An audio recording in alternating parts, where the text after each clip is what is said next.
Évangile de Jésus-Christ selon saint Jean. Jean 20, versets 24 à 29. L'un des 12, Thomas, dont le nom signifie jumeau, n'était pas avec eux quand Jésus était venu. Les autres disciples lui disaient, nous avons vu le Seigneur. Mais il leur déclara, si je ne vois pas dans ses mains la marque des clous, si je ne mets pas mon doigt à l'endroit des clous, si je ne mets pas la main dans son côté, non, je ne croirai pas. 8 jours plus tard, les disciples se trouvaient de nouveau dans la maison et Thomas était avec eux. Jésus vient alors que les portes étaient verrouillées et il était là au milieu d'eux. Il dit, la paix soit avec vous. Puis il dit à Thomas, avance ton doigt ici et vois mes mains.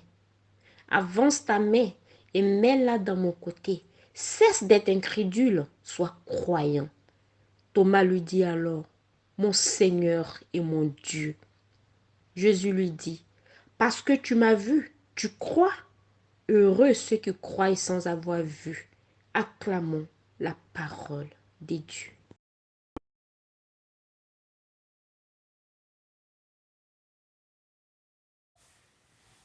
Méditons sur l'évangile de Saint Jean. Thomas, c'est celui qui écarte les rumeurs, celui qui n'aime pas les on-dit, celui qui se méfie des il paraît que. Pour Thomas ou pour plusieurs d'entre nous, ce qui existe, c'est ce que les yeux, les oreilles, le toucher ou l'expérimentation nous révèlent.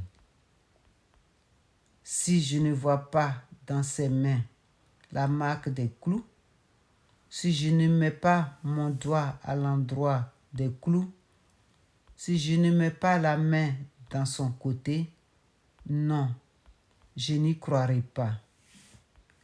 Il n'est pas question pour Thomas d'engager sa vie sur des fake news, sur une hallucination collective. Jésus accepte la requête de Thomas. Il va se manifester à lui. Il va lui donner une preuve de sa résurrection.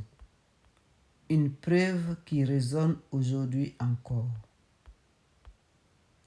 Jésus invite Thomas à devenir croyant. Le croyant, c'est celui qui fait confiance.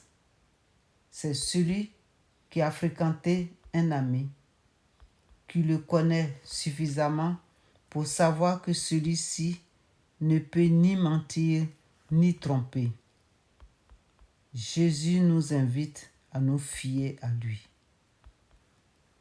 Demandons à Dieu de nous aider à le fréquenter par la prière et l'Eucharistie et implorons le Christ de se manifester par les moyens qu'il voudra aux non-croyants.